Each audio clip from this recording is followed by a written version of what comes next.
Uhum.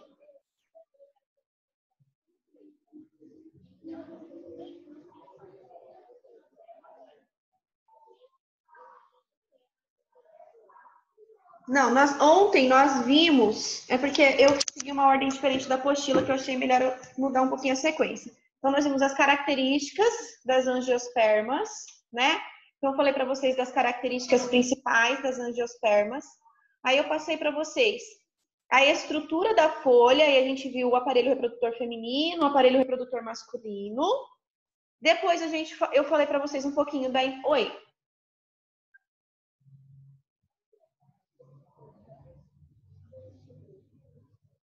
Nós vamos começar a falar da reprodução das angiospermas. Vamos continuar o capítulo que a gente parou ontem. Deixa eu só abrir a apostila aqui que não carregou ainda, Lucini. Peraí que eu tô carregando a apostila aqui. Nós vamos falar agora do desenvolvimento do grão de pólen. Polinização e o desenvolvimento do grão de pólen. Página 282.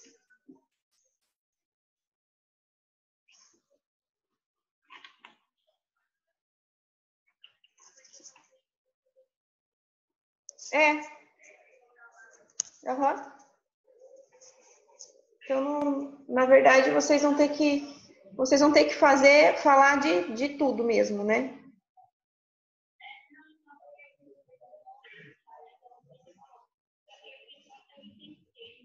Uhum.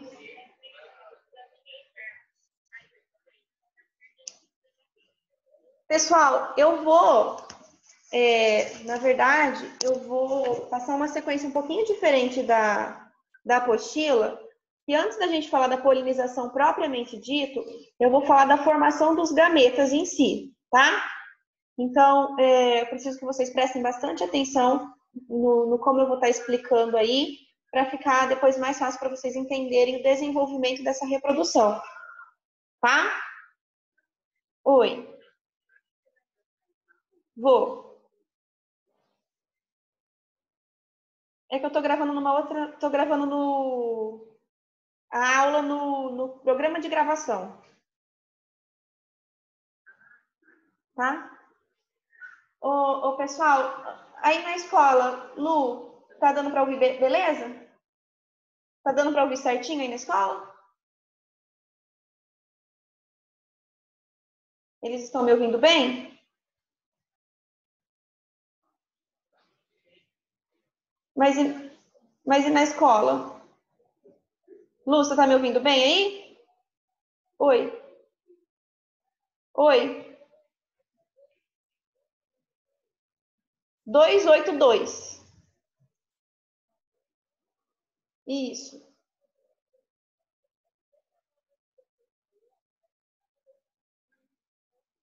Ah, tá.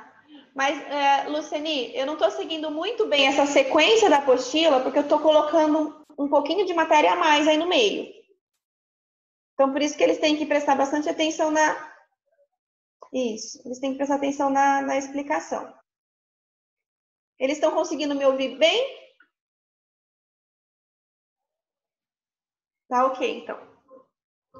Bom, então, ontem, né, nós começamos a falar um pouquinho sobre as angiospermas, então nós introduzimos esse conteúdo das angiospermas, e aí hoje a gente começa a falar da reprodução propriamente dita dessas plantas, desses vegetais, né? Que é o grupo mais evoluído que nós temos, né? E eles fazem uma reprodução sexuada. Então vamos lá. A reprodução sexuada nas angiospermas, ela inclui alguns fenômenos. Vamos sequenciar então, o que é importante. Os fenômenos da reprodução das angiospermas. Primeiro, esporogênese. O que é a esporogênese? Produção de esporos, tá? Segundo fenômeno, gametogênese. O que é a gametogênese? Produção de gametas. Depois, a gente vai ter a polinização. O que é a polinização?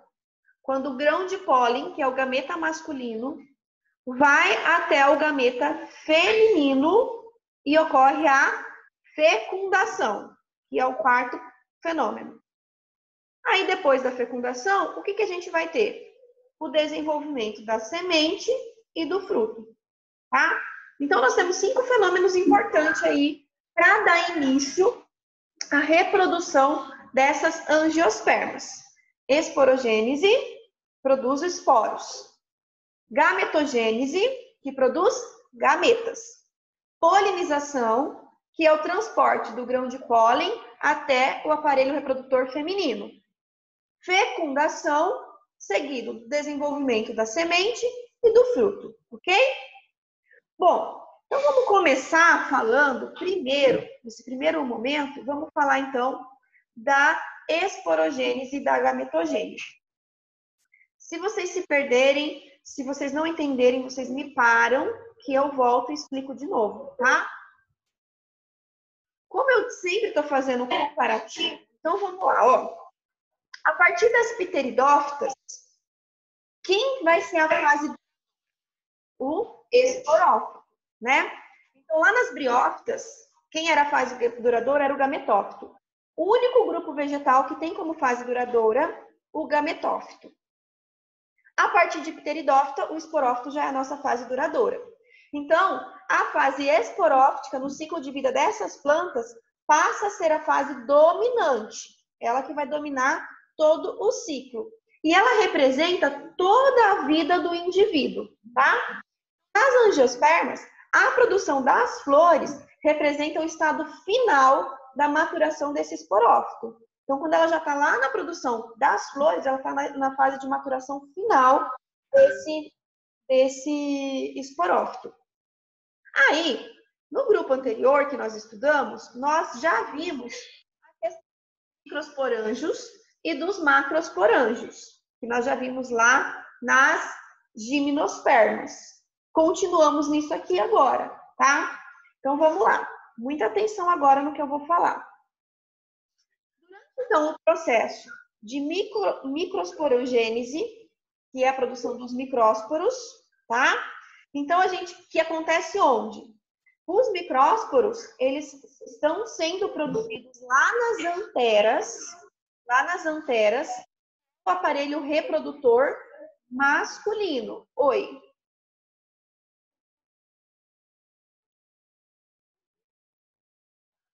Quem fechou o microfone? Já fechou? Tá. Então, vamos lá. Ó, então, durante o processo de microsporogênese, que vai acontecer lá nas anteras, que é nos sacos polínicos, sistema reprodutor masculinos, ocorre o quê? A formação dos grãos de pólen. O grão de pólen também pode ser chamado de micrósporo, tá? Porque ele é a unidade, ele é o gameta menor, tá? Então, vamos lá. Durante a microsporogênese, que vai acontecer dentro da antera, que é o aparelho reprodutor masculino, onde estão os sacos polínicos, ocorre a formação dos grãos de pólen, ou também chamado de micrósporos. Então, nos vestibulares, se aparecer essa palavra micrósporos, vocês já sabem que é os grãos de pólen, tá? E aí, o que vai acontecer? Nós vamos ter muitas divisões meióticas. Olha a importância, tá? Os esporos, os micrósporos, eles são formados por meiose. Então, tá tendo a redução do número de cromossomos, tá? Então, vai ter várias divisões meióticas e vai formar o que a gente chama de microsporócitos. Então, os micrósporos vão sofrer meiose e vai dar origem aos microsporócitos. E aí, vamos lá. O grão de pólen vai ficar maduro. E aí ele vai ficar maduro, vai estar prontinho e ele vai apresentar no interior dele, lembra? Lá igual nas gimnospermas, 2 núcleos.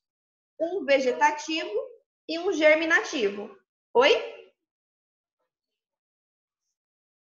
Lá no grão de pólen vai ter dois núcleos, um vegetativo e um germinativo, tá? E aí, como que vai acontecer? Esse grão de pólen, que agora tá maduro, né? Vai ser depositado lá no estigma da flor. O estigma é aquela dilataçãozinha que a gente viu ontem, que é a abertura do sistema reprodutor feminino.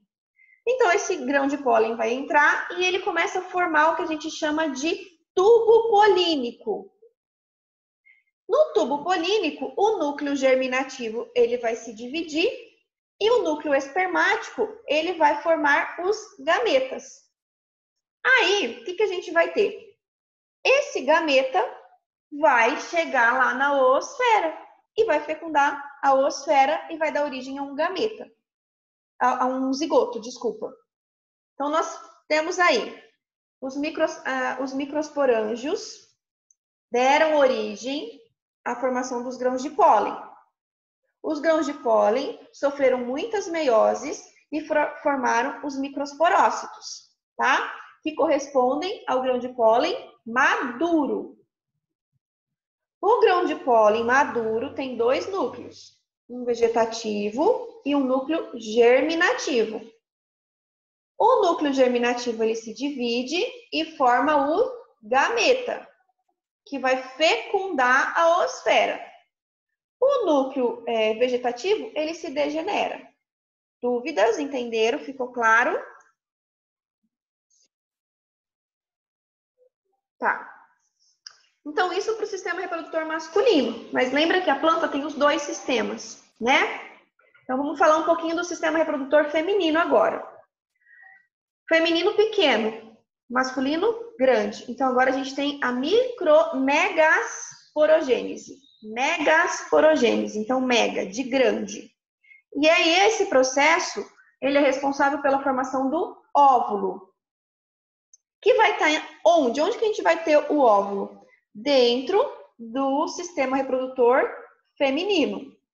A partir, então, desse tecido, da célula-mãe, a gente tem a formação do saco embrionário e por o megasporângio forma o megasporócito, que corresponde ao nosso óvulo. Então, no processo de megasporogênese, nós vamos ter a formação do óvulo, ou chamado de megasporócito.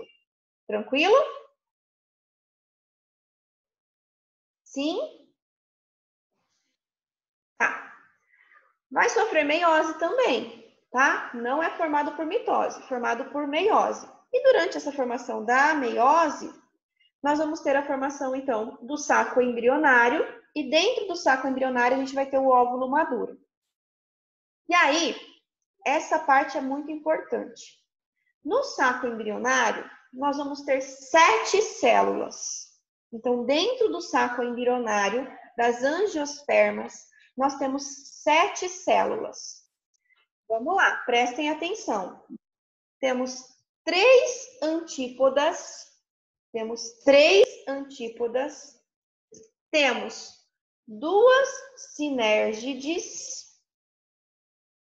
Temos 2 núcleos polares.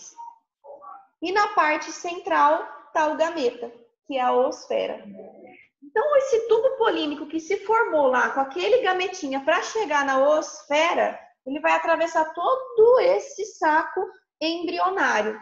Então, ele vai passar por todas essas células que ficam antes da oosfera. Certo? Entenderam? Tá. Bom, e aí a gente vai chegar no processo que a gente chama realmente de fecundação. E o que é a fecundação? A fecundação é a união das duas células sexuais. Então, a fecundação é a união dos gametas. O que vai acontecer? Vai ocorrer a fusão dos dois núcleos. Então, junta o núcleo do gameta masculino com o núcleo do gameta feminino. E aí, nesse processo, nós vamos ter a formação da semente. A semente é o nosso embrião. Agora, diferente de todos os grupos vegetais que nós vimos até esse momento, essa semente ela vai estar protegida por um fruto. Então, agora a gente tem a formação. Formou a semente e para proteger essa semente já se desenvolve o fruto. Então, depois que a gente teve lá a deposição do grão de pólen lá no estigma da flor, né? Ele germinou, produziu o tubo polínico e aí ele cresceu através de todo aquele estilete, penetrou lá no ovário e atingiu o óvulo, né? Quando ele atingiu ali o saco embrionário, o túbulo polínico, então, liberou os seus núcleos espermáticos e um deles vai fecundar o óvulo e deu origem à semente. Em volta da semente, lembra que o nosso tubo polínico ele tem 2 núcleos, né? Um fecundou a oosfera, o outro forma aquele tecido de reserva que nós chamamos de endosperma.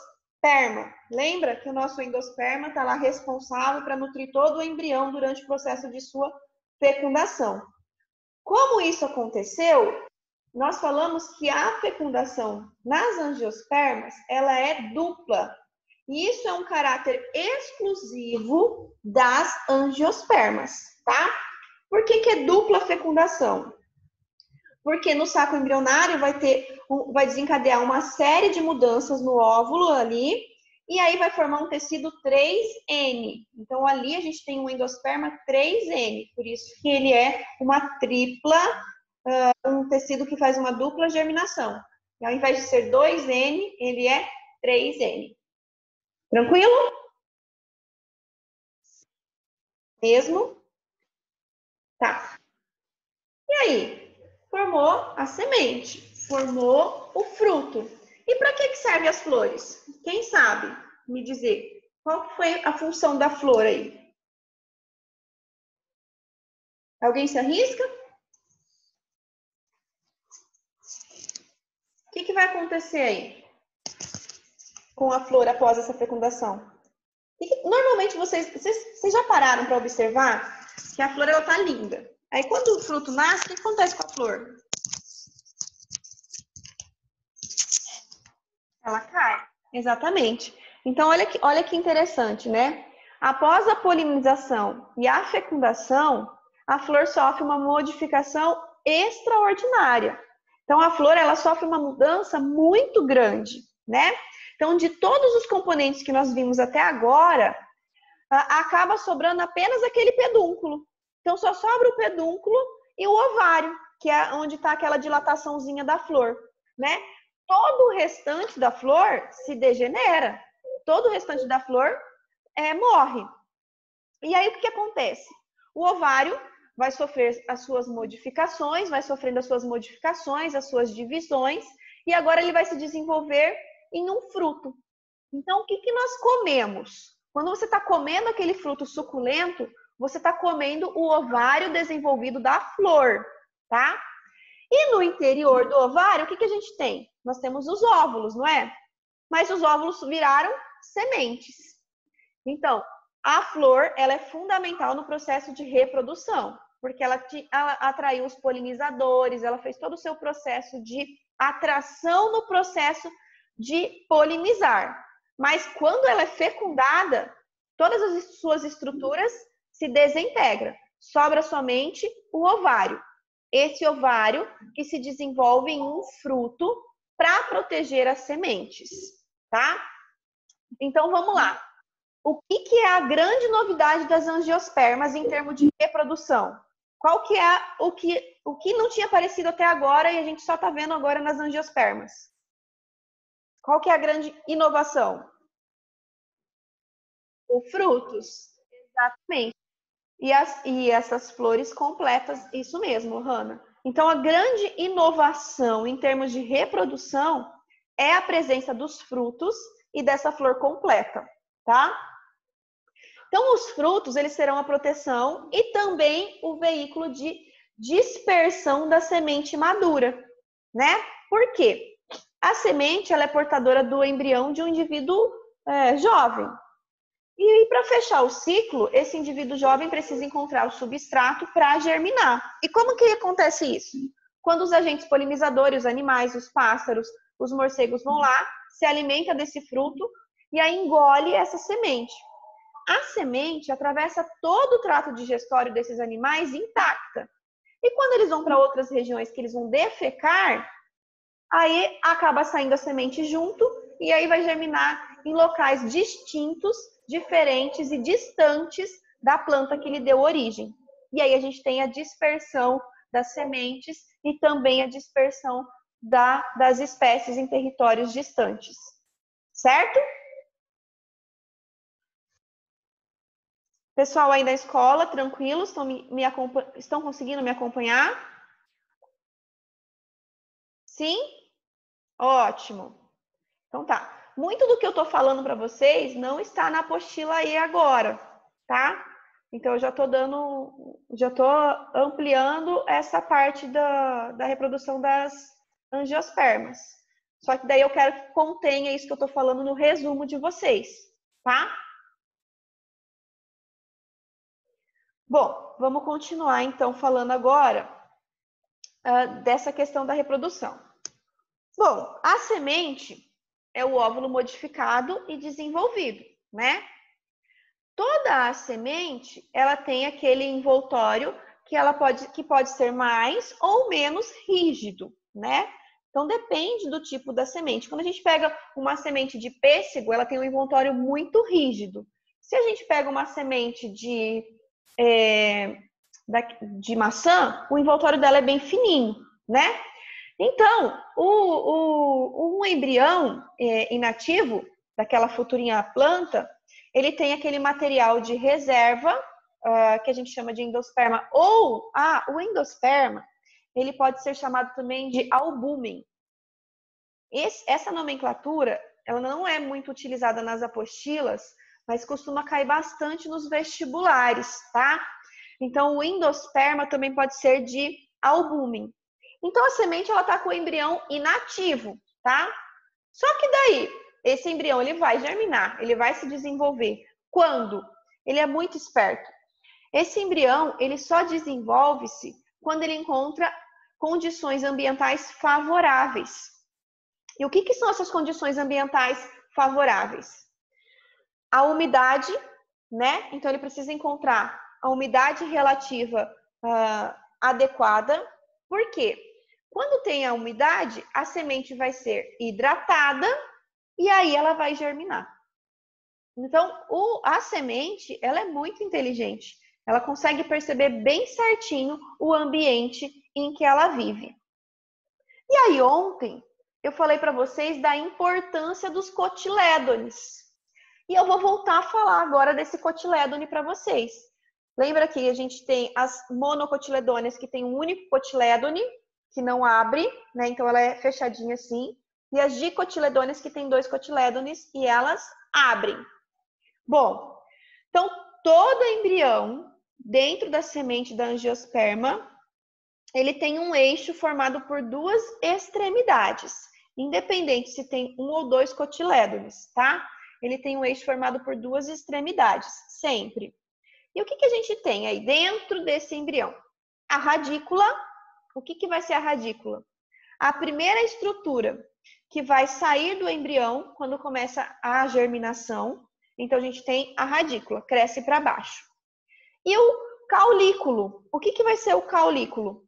Ele vai ser responsável pela formação das primeiras folhas. Então, a radícula vai crescer para baixo, a favor da gravidade, dentro do subsolo. Enquanto que o caulículo, ele vai sair, ele vai crescer contra a gravidade e a favor da luz. E quando ele sai do solo, ele já forma as primeiras folhinhas embrionárias. Uma folhinha embrionária, ela merece bastante atenção, ela tem uma atenção muito especial, porque essa folhinha embrionária, ela é o nosso cotilédone, tá? Então, essa folhinha embrionária é o nosso cotilédone. E aí a gente sabe que quando a gente tem 2 cotilédones, nós temos as dicotiledôneas. E quando nós temos um cotilédone, nós temos as monocotiledôneas. Beleza? Sem problemas aí por enquanto?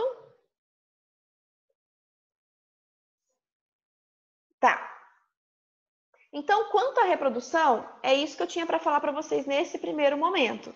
Porque daí vocês encerra aqui a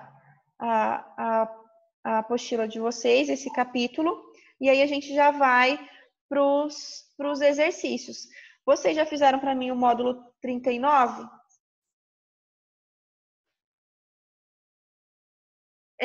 Não, eu só estava na dúvida. Das pteridófitas, vocês fizeram o capítulo anterior. Então, agora, isso. Então, agora eu vou dar um tempo para vocês estarem fazendo para mim. Os exercícios de aplicação do módulo 39, então, página 287, página 288, e aí o módulo 40, que é a página 291 e página 292. Opa, 292 não, já é o extra, só 291. E depois, módulo 41, que é o das angiospermas, 295 e 96. E o módulo 42, que é a formação do tubo polímico. Tranquilo? Aí eu vou... Não, eu vou deixar aberta a sala, tá? Porque daí, se vocês tiverem qualquer dúvida, vocês vão me chamando.